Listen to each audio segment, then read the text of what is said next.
much. I'm so glad to be talking to you all today. Um, so today we're going to talk about the stories that we tell and whether they are factual and why they are still important either way. So you might be sitting at your computer late at night, scrolling through records when suddenly you find something really exciting about your great grandfather, but it completely contradicts what the family story told you your entire life. So, which version is true, or are they both wrong? This is the challenge that family history researchers face. Most of us have heard one of our elders tell a story of ancestors who might have had an encounter with a famous person, or they were in just the right place at just the right time, or they brought honor or shame to the family through what they accomplished or by what they failed to do. And often these stories were passed down by word of mouth. Well, oral tradition is a different kind of history because in the telling and the retelling of stories, each generation loses information and embellishes the story, and sometimes they will conflate two stories together. They'll merge two stories together so that they're both combined. And we take these stories that our ancestors tell us as fact because they were told by people who are much older than us and people who we respect and love. So there are such stories about all of our ancestors. Whether our great grandpa Bill made a fortune and lost it, or our great great Aunt Susan was called a witch, or our great great grandpa Bone rode with Custer's cavalry in the Civil War. These stories, whether they are facts or whether they are fables, they guide us and they shape the image that we have of ourselves and the stories that we tell other people about us. So, in my own research as a genealogist, I have exposed a big lie or several. So, for example, everybody in the family knew that the firstborn child was not the biological child of the father who raised her. Everybody in the whole family knew, except for the child. And the family chose to lie to her to save her and the family from the shame that they felt that a child born outside of marriage might bear. These are lies that are believable, but sometimes people still tell truths that are outlandish. When I was young, I taught swimming lessons at the YMCA, and I was asked to branch out from teaching people how to do the crawl to teaching children how to blow bubbles to teaching people who were afraid of getting into the water how to acclimate to it. And they asked me then to teach arthritis exercise. So this is completely out of my scope, but I was happy to do it. And I had a man in my class who was probably 80 years old at the time. He was a professor and he was a scientific innovator. This was probably 1991, if you want to think about how old he must when he was born. So he told me that he was a professor, and one day he told me that he had been part of the design team for the Gemini space module. Well, I looked it up and that was true. So something had happened to his leg and his calf muscle was atrophied. It was shrunken. It looked like a shark had taken a bite out of his calf. It was very noticeable. And one day I asked him if it would help if we focused on his leg. And he said, well, I don't know. My leg was fine until I had polio when I was 13. And I believe that too. And then another day, he told me that shortly after recovering from polio, he and his friends were walking down a dirt road. And his friends were helping him learn to walk with his crutches. So he had arm crutches and he had braces on his legs. And before long, as they were walking down this dirt road in the middle of rural Illinois, a big black convertible drove up and a man in the back seat started talking to them. Boys, are you having a good day? How about you there with the crutches? Did you have an accident? And he said, No, sir, I had polio, sir. And the man said, I see. Well, what do you want to be when you grow up? Well, I don't know. Maybe go to college and work on science?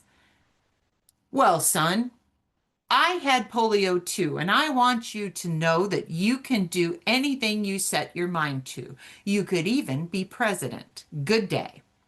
Well, the car pulled away, and the man waved his hat at the boys as they drove away. And the year was 1933, and the man in the car was none other than Franklin Delano Roosevelt. And as we were in the pool, he's telling me this story, and I was holding his hands, and as he was working with his legs, and he's telling me this story, and I realized that I was holding the hands of a man who had talked to Franklin Delano Roosevelt. And maybe that one conversation had made this man into what he was today. Sometimes people can't tell painful truths. When my grandfather died, we sat down to write his obituary and we began the normal way. My mother was dictating to me and I was typing down with his birth and his parents' name. She said that my grandfather was the oldest child, and then she named his brothers Eugene and Lawrence and his sister Mary. And she continued on talking about his service in World War II. And that's when my blood ran cold. And I said to my mom, we have to stop for a minute. And I said, Mom, he had another brother. His name was Gerald. And my mom looked at me like I was telling stories, and I wasn't telling stories. And I said, Mom, I asked him once what his earliest memory was, and he said that it was watching his mother hold Gerald while he died of meningitis. And then I went and got the deed to Gerald's grave, which my grandfather had ended up with, and he had saved it. And my great grandmother never spoke of Gerald after he died. It was too painful. So while she didn't tell a lie about Gerald, by her silence and by my grandfather's silence, he was omitted nearly from our family. And sometimes people just make mistakes. We misremember things. We tell stories that were not the same way that we heard them. So the question that we have to ask is our story true? In the age of technology, we are able to use so many more records than our ancestors had available to them. Sometimes we learn that our most outlandish stories can be factual, and basic facts that we took for granted are not.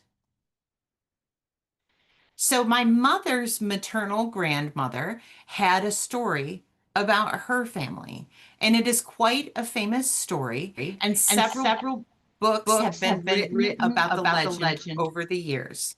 The Shreve family and the Holland estate. The illustration above is from a book about the Shreves that was published about 120 years ago. As happens often with genealogy books that were published about 120 years ago, the scholarship is suspect. But at least the author knows that this is not our family's actual coat of arms. So I'll tell you the story of the Shreve family and the Holland estate, which um, has some of its origination not far from where you are today. So let me begin at the beginning. In one of those old books, the author mentions a then 300 years old document by his account that tells this story. But the author doesn't mention where the document is or any information about the document. But this is my story, and so I'll tell it anyway. Oara Oara, the only child of a nobleman of Amsterdam, was raised in a convent in England, and there she met William Shreve, the son of Sir William Shreve and Lady Elizabeth Fairfax from the Isle of Wight. They fell in love, but Mr. O'Hara refused to let them marry. So they eloped against her father's wishes and they crossed the ocean and settled in New Amsterdam. Some of her jewelry is still in possession of her descendants, they say. The only problem is there is no record of O'Hara O'Hara, no record of her wealthy merchant father, Mr. O'Hara, or Sir William Shreve, or Lady Elizabeth Fairfax. But this is still our family's story. And it was said that their son, Caleb, was owned an inheritance through O'Hara O'Hara, and his wife, whose name was Sarah Arison, was also owed an inheritance through her grandmother. The only problem was, in order to collect the money, they had to send proof to Holland, and they were in New Amsterdam, which would later be called Long Island. And in 1648, a power of attorney was given by one of my ancestors to a man named Jan Lydekker to collect our legacy in Holland. And unfortunately, that ship sank and Jan died, and the money remained in Amsterdam. And it is there until this day, they say. In 1741, the papers fell to Benjamin Shreve, who in 1751 prepared to take the papers to Holland to obtain our legacy. And And unfortunately, unfortunately, Benjamin Benjamin had an had an aneurysm aneurysm. and he died. Benjamin's sons tried to get the papers so he could go to collect our legacy. But Benjamin's wife remarried, and when her sons came to get the papers, her new husband would not give the papers up unless he could receive 50% of the estate. Some of the Shreves did all right by themselves, like my first cousin 7 times removed, whose name was Henry Miller Shreve. He invented a steamship and ended with a city in Louisiana named after him. But my branch of the family had a harder path. Um, Benjamin's son, William, was raised a Quaker, just as Benjamin was, and William was disowned by his family for his military activities as early as 1759 when he fought in the French and Indian War. He was not a pacifist, as most Quakers were. He also fought during the Revolutionary War and rose to the rank of colonel. When the British marched through Monmouth, New Jersey in 1778, they plundered his business and burned his house and his barn, destroying everything that he had to more than 1,300 pounds. And after the war, he was a shopkeeper in Mansfield. He also owned ships, but in 1782, his business failed and everything went to his creditors. In 1788, William the father, his wife, and others crossed the mountains and settled in Fayette County, Pennsylvania.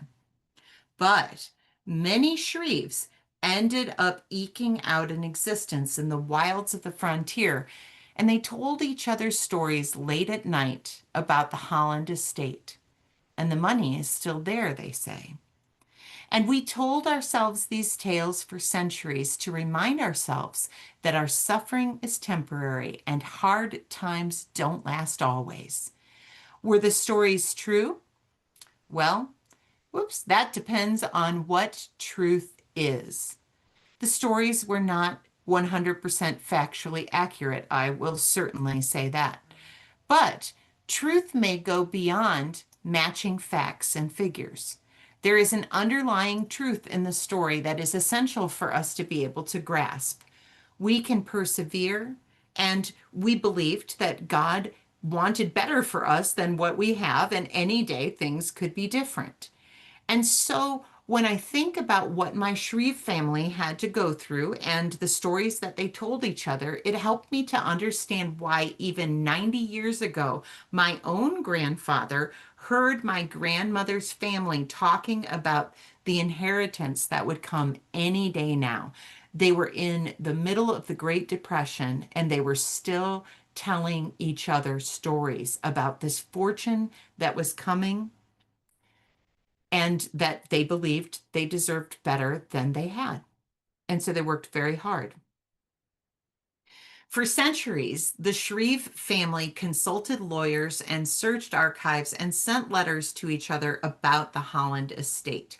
There are numerous books containing historical records and correspondence between different branches of the Shreve family. So even though it's not true, it should not be discounted because it is part of what made our family, even if it's not factual.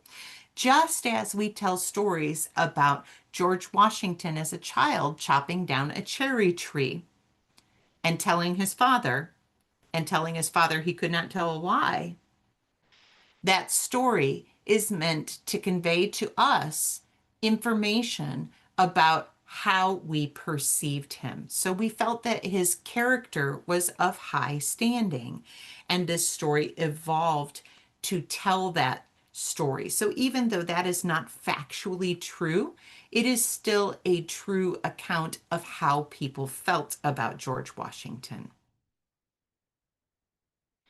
So I'll tell you another story that I was able to verify using DNA. Once my grandfather told me a story, and it went something like this. Just after the Civil War, one of our ancestors took his wife to live in a little log cabin in a far off, secluded area of Michigan. Even today, it's pretty remote there. I've been to visit, and there is not a lot there besides trees, and there are still bears there. But this was a very heavily wooded area, and people who really needed jobs could travel into the wilderness and live there for a while and work in logging or trapping or fishing. And then they could come back with extra money in their pocket. And the people who went on these journeys knew that it was dangerous. They knew that there were bears. They knew that the bears were hungry, and they were warned not to leave food out. They were warned not to go out of their cabins at night, and they were warned. But one day, my ancestor was in the camp by herself and she heard a little bit of a ruckus. She heard a bear turning over all of the things in the camp one by one, looking for food. And then the bear got closer and closer to the cabin. And I am sure that you are thinking that you are awfully glad that you are in a cabin and not just in the woods, right? But if you are really imagining with me, you can hear that bear. And it's getting closer and closer, and it gets closer to our door, and the bear starts to push on the door. And then he began to bang on it, and then that bear began to scratch on the door. And this woman, my ancestor, looked around the cabin. She was looking for anything that she could use to dissuade this bear from having her for dinner. And so she picked up the fireplace poker, which was the only thing close to a weapon in this cabin, and she stuck it deep into the coals of the fire. And this bear continued to scratch and dig at the door, bits of door falling on the ground, and it wasn't long before the bear could stick his paw through the door and then his nose. And when he'd gotten his whole head in, my great great great grandmother took that fireplace poker and shoved it right up that bear's snout. Well, that was a bit of a surprise for that bear, and he forgot all about that meal that he was expecting. He forgot about attacking my great great great grandmother, too. And suddenly, the only thing on his mind was that hot poker that was shoved up his nose. So he pulled his head out of the door and he went running off into the woods. And I was 8 years old when my grandpa told me this story. And when he finished, I sat there stunned, wrapped in awe. And I said, "Wow, Grandpa, which one of my ancestors was that? Because I need to put her in my family tree and write bear next to it so that anytime I have something scary that happens to me, I can say, no problem. My ancestor fought off a bear with a hot poker. I can do anything." And my grandpa said, "Huh, well, I don't really remember. One of my grandmas, I guess." And for decades, I was frustrated by this. I lived with the knowledge that I had an ancestor who was heroic and brave and also apparently very forgettable until I took a DNA test. And one day I was chatting with a third cousin. Um, my grandfather's mother was sisters with this match's great grandmother as well. And I said, "I need to ask you a question. It's going to sound kind of weird, but has anybody ever told you a story about a bear?" I didn't want to tell her the whole story because I needed her to prove to me basically that she had also heard this story. And she immediately began to tell me a story. It was a very similar story. And as she got to the end of the story, it became an identical story, complete with the bear with a hot poker up its nose. And I realized that we had triangulated our stories, that we had, by knowing that our great great grandmothers told us this story, they must have heard it from the same place. And so her story corroborated mine. We know that this is a story that our great grandmothers heard. And this is my great grandmother's family tree. When I looked at the ancestors of those two sisters, one of their grandfathers had been a lumberjack. This man right here, Rufus Halfley. Um, this man was a farmer and this man was a farmer. So we knew that it wasn't them. And anybody older than that would not have gone there right after the Civil War. So we were able to reunite the story with the possible ancestor that it belonged to, Anne Bendel, who married Rufus Halfley. And I like to think of myself in 30 years from now, I'll be almost 90 years old, and I'll be telling maybe my great grandchildren the story of their great great great great great grandmother. And I wonder if somebody will tell that story in 150 years. But all of us do things that take as much courage as sticking a hot poker in a bear's nose. Life throws challenges us at that are really overwhelming, even impossible. But once we get through a big thing, once we do something that we thought was too hard for us, whether it was, a roller coaster, a medical crisis, a huge change in a relationship, or running a bear off with a hot poker, we find that we are braver and more confident. And I cannot tell you how many times I have faced something hard by saying it is literally in my DNA to fight off a bear with a hot poker, so I can do this too. And so I know that Anne Bendel, the wife of Rufus Halfley, is the heroic bear poker. But her husband, Rufus Halfley, he has an interesting story too. This is his headstone. He is my mother's second great grandfather, and he was a bit of an enigma. I have been obsessed with him since my childhood, and family lore said that he was born of French Canadian fur trappers and Native women. He was a Union soldier from November 1861 until June 12th, 1865. He was a prisoner of war for 3 months in the fame in the infamous Andersonville prison. And he married Anne Bendel in August of 1865 in Genesee County, Michigan. But by 1890, she was deceased and he was disabled by bronchitis, scurvy, rheumatism, piles, and blindness. And on his death certificate, it lists as his father, John Hathley, born in Canada. So when I started working on brick walls with DNA, of course, I started experimenting on my own family first as I learned how to do this. I discovered a different story when I looked into the DNA line of Mr. Rufus Hathley. We had a cluster of DNA that linked us to a couple in Canada whose name was Francis Pringle and Ruth Dibble. And it just so happens that there is an awful lot of information out there about Francis Pringle because his father, whose name was Joel Pringle Jr., was born in 1746 and is a proven loyalist ancestor with the United Empire Loyalists Association of Canada. So that's like the equivalent of the sons and daughters of the Revolution in the United States, except they are the people who remained loyal to the crown.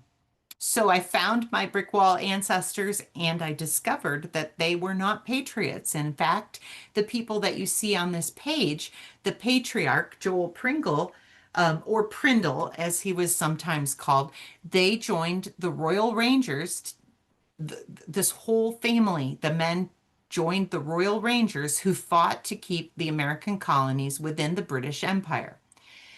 And their neighbors weren't particularly happy about that. And so, after a tarring and feathering incident, they had to flee in the night and they found refuge in Canada. The Pringle family had lost everything and they could not return to the United States. Eli Dibble and his wife also ended up leaving Fairfield, Connecticut, and moving to Adolphustown in Ontario, Canada, sometime after 1790 and before 1799, when we find the Dibble family living right next door to the Prindle and Pringle family. And we have a DNA match to Eli and to Rachel as well.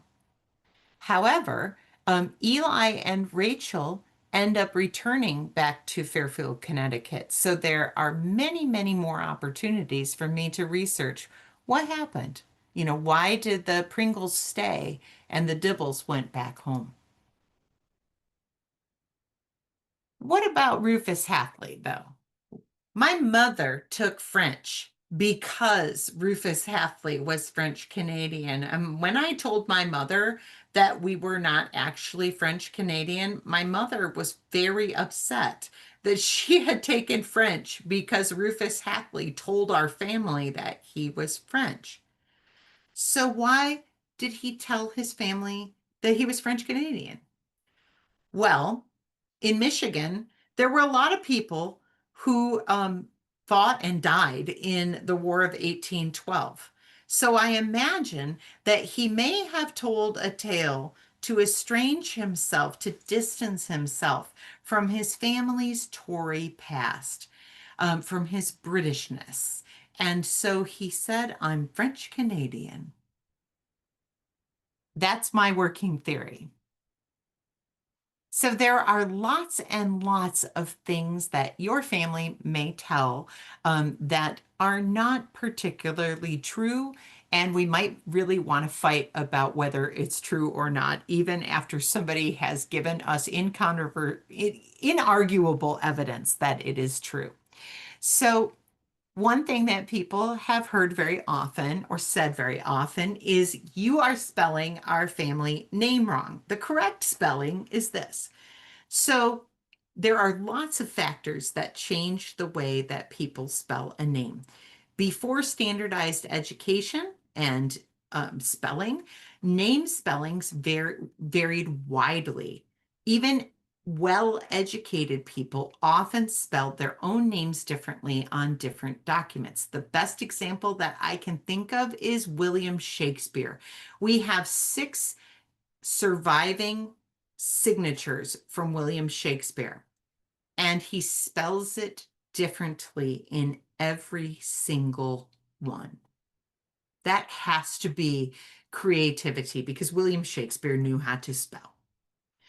One of my ancestral surnames, it is McCumber in the later years, MC, capital Cumber. But earlier, it was Macomer, Macomber. So no Mick with a capital C. And so somebody decided to spell it like McCumber and changed the name from Macomer to McCumber. Stuck that way. Somebody might have thought it was cooler. I always thought that the Mick names were cool because when I was a kid, when it was time to file, we had a special folder just for the MCs. And I thought that was so cool that the MCs got their own folder distinguished from the regular M's. And my own family surname is Penny. And so I was always happy when I was a child to have a J.C. Penney store that spelled it exactly the same way we do, with an extra E at the end, with the EY on the end. And my great grandfather was an immigrant from Northern Ireland, and he was Presbyterian, and he was quite proud of that particular fact. And he insisted that the EY spelling was Protestant. However, my double third cousin, who still lives in our ancestral hometown, spells it Penny, and her uncle spells it Pennie, and they are both Presbyterian. So it is very clear that that story evolved, and my great grandfather may have told a tale about that. Another story that we tell ourselves is it's impossible for us to do any research on this because all of the records were destroyed. Maybe they were destroyed in the war, maybe they were destroyed in a fire. That is a partial truth. It is very common for record loss to happen, especially in the South, where, Sherman marched to the sea and burned everything that he could on the way. Court records are things that got burnt. But while record loss is real, it's often exaggerated. Many records have survived or were duplicated. So there is hope. For example, in the United States, one of the almost universal record losses is the 1890 census. There are a few pieces that survived, but most of it burnt up. And I can't tell you how many times I've really, really needed to see that 1890 census. But there are other documents that we can use to kind of repair that information. Another thing, if you are working on Irish records, there was during the Irish Civil War, there was all of the records that were at a central location. In 1922, there was a fire, and those records were lost as well. So if you, like me, are trying to research an adoption that may have happened in the 1870s, that adoption, first of all, may never have been recorded in the first place. But in the second place, if it was recorded, it's not there anymore. So even when the records are really lost, there are other things that we can use. There are church records, there are newspapers, there are tax lists, and local archives may have things that we're not able to find on Family Search, Ancestry, or MyHeritage. So definitely reach out to local record holding groups if you are looking for something that you think doesn't exist, because they may have something that will help you. Another myth that comes up that people are passionate about defending is the story that is probably the most persistent myth in American genealogy, which is that the officials at Ellis Island changed the names of immigrants. So the reality is that passenger lists were created at the departure port. So the place that people got on the boat made a list of all of the people that were on the boat.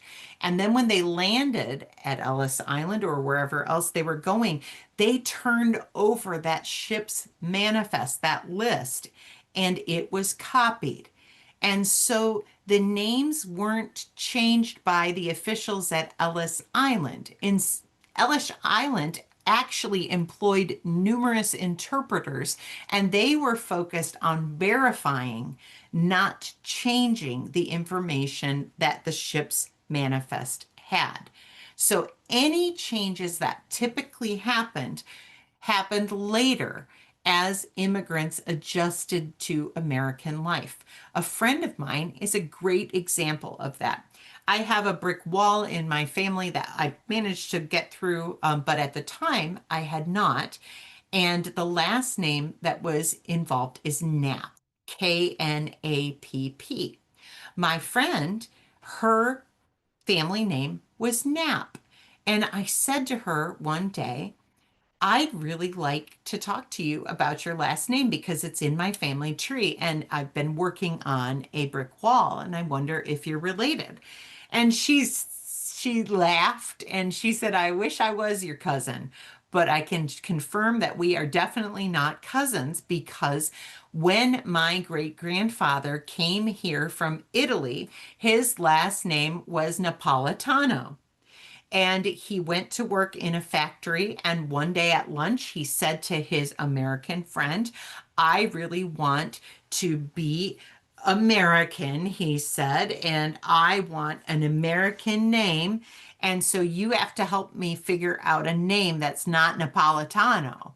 And so his friend said, okay, well, let's look at the city directory and let's look for a name that sounds like yours. And he pulled up that KN list and he found Knapp.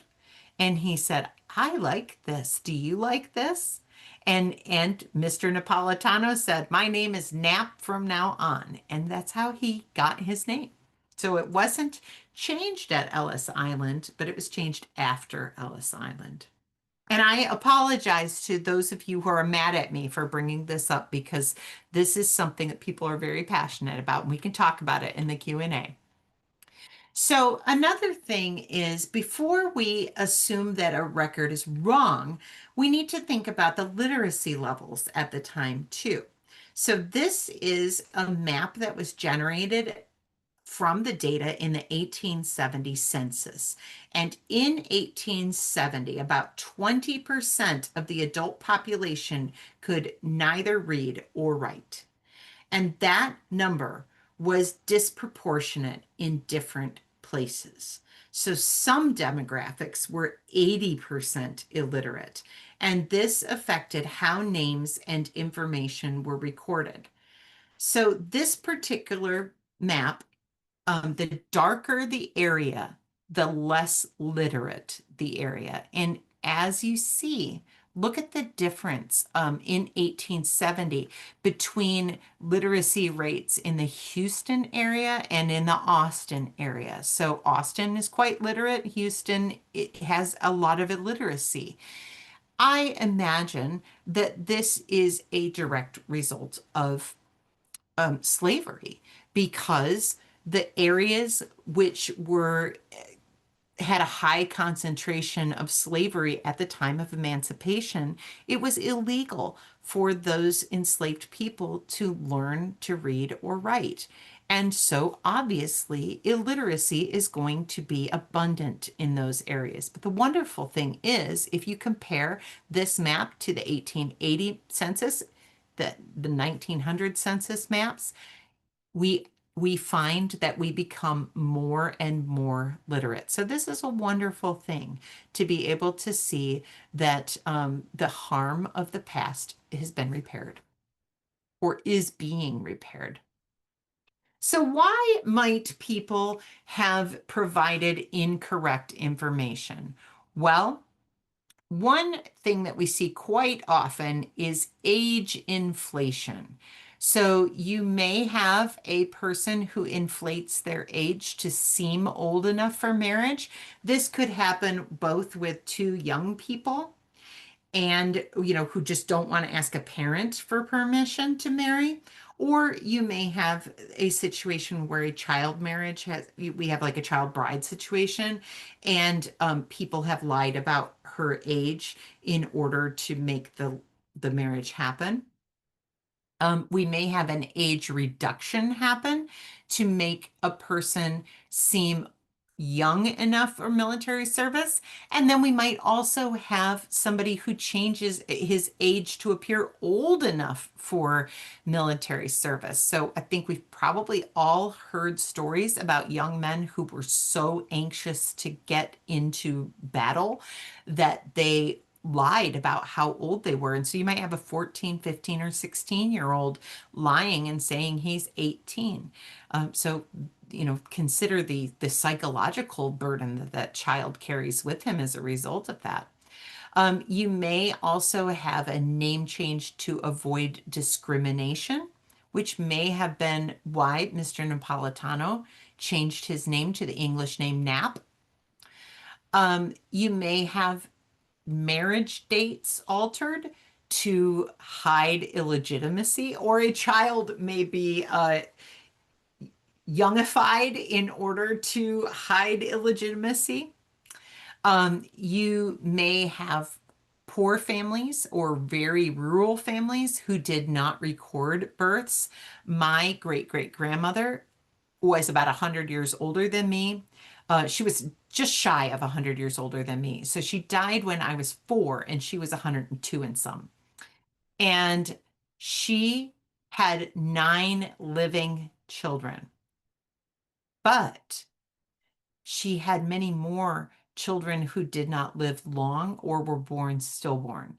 And they did not document the births and the deaths of these children. They simply buried them by the fence. And that is how many, many farming communities experienced child death. And sometimes even children who died long after birth were not documented at all, either their birth or their death. Another social factor which might affect things is that travel costs might affect where marriages occurred. And we also have the phenomenon of what we call Gretna Green marriages, where the rules were relaxed. So maybe you could be younger and get married there, or maybe you didn't have to wait for a license to mature in order to get married there. So just like people used to go to Vegas to get married quickly, people would go to a town in the next state over, and it was called a Gretna Green or a Gretna Green marriage.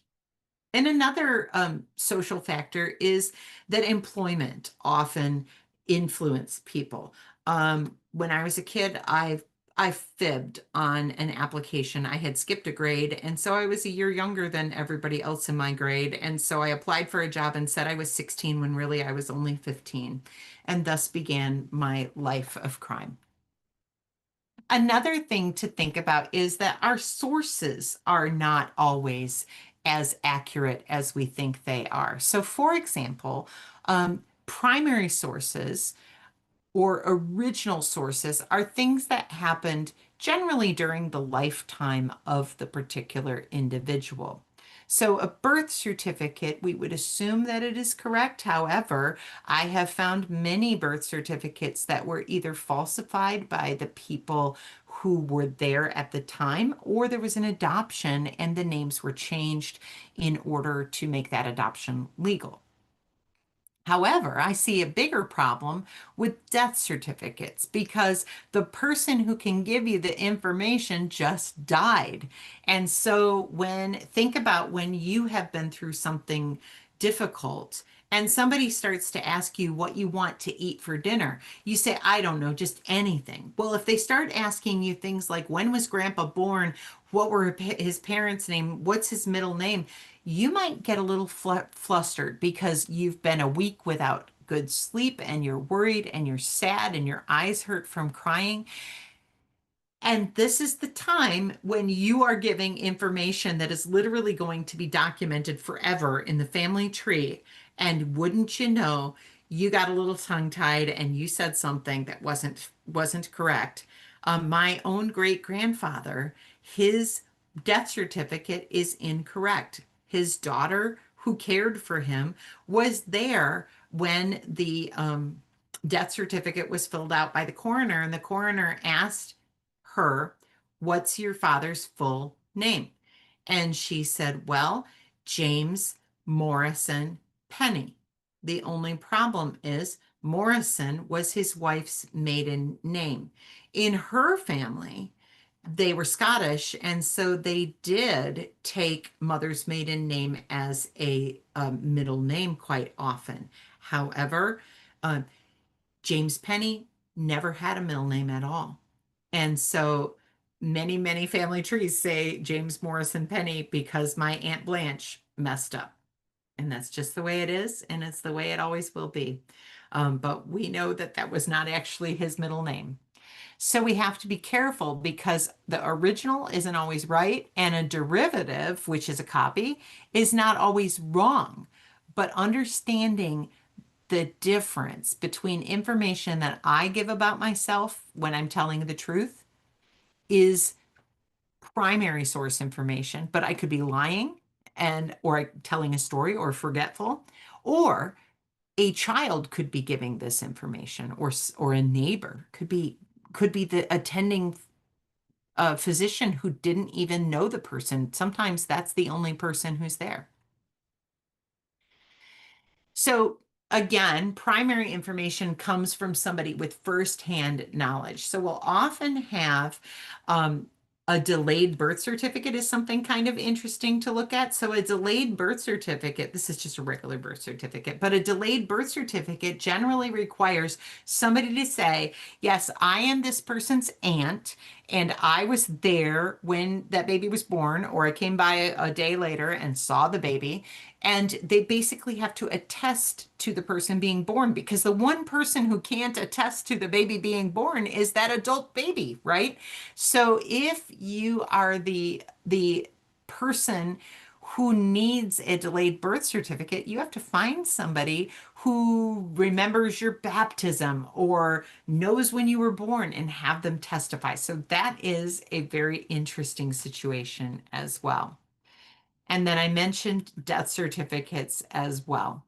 So, when you are researching, it's really important to make a plan because you don't want to just kind of wander around and research. So, start with a log and document everything that you do, even if you look for something and nothing comes up, because you never know when something's going to happen. Like Ancestry and Family Search have introduced full text searching now. So, what that means is if your individual was mentioned in somebody else's probate files, for example, originally only the individual who died is going to be indexed. However, now that there's full text search, you can search for your person in the beneficiaries of the particular person's will, or any person's will. Or you might find information in a land sale, or you might find information in a church record. Maybe your individual was a witness to somebody else's marriage. So when you do a full text search, it might pull up your ancestor as a witness to somebody else's marriage. Well, maybe that's not too exciting to you, but it's one more piece of information that puts this person at a particular place and time. And so, if you are trying to solve a mystery about your ancestor, going back and doing a full text search where you had not already done one may be very fruitful. You want to gather multiple sources before you draw your conclusions. Create a timeline to identify inconsistencies. If you have an open space in your timeline, you want to get very curious about what your ancestor was doing during that time because you never know when you're going to find something about your ancestor that's going to fill in that blank. So I had an ancestor, he was born in upstate New York, and I thought died in Michigan where all my other ancestors lived, and I was not able to find a grave for him. And he was a pretty prominent farmer, so he should have had a grave, and couldn't find him anywhere. And so I kind of sat it aside and I started working on his children and um, looked at his son-in-law's biography in one of those gazetteers. And that book said that this son-in-law starts talking about my ancestor, his father-in-law. And it said that he went to California and he was there for 6 years. And then he went to Richfield, Iowa, where he died in 1867. And I started doing math. And I realized that it was very possible that my ancestor might have gone to California right around 1850. But what happened right around 1850 that my ancestor might have gone to California for?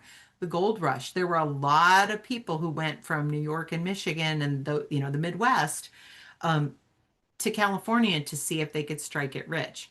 I recently found a letter waiting for an Everett Hawley, that is his name, at the Placerville post office, which is where the gold rush happened. But I'm not confident that this is the only Everett Hawley. So I'm still working on that, but I sure would love it if that was my ancestor.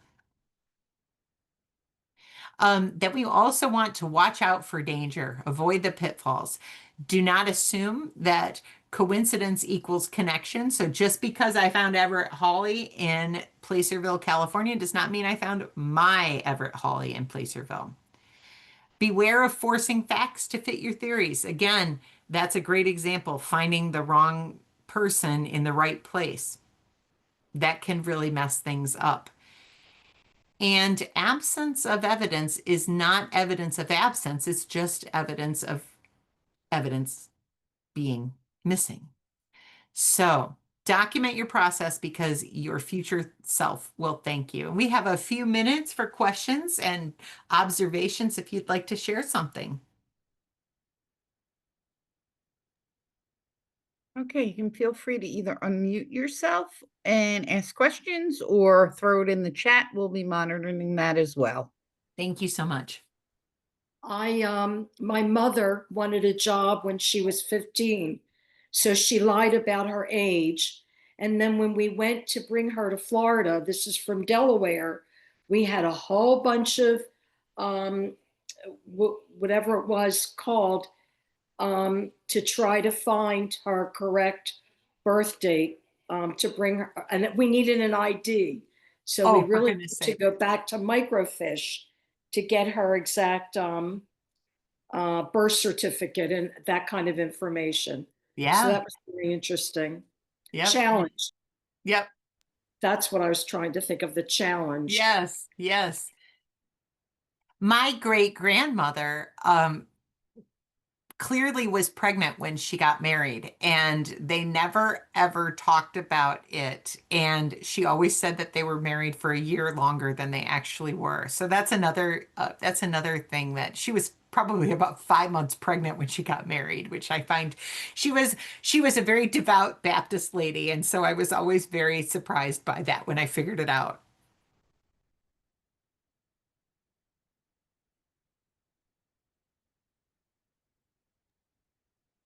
Does anyone else have any other questions this evening for Kate? And the same thing with my paternal grandmother. Nobody really knows when she died. Yeah. So, Yep. Yep.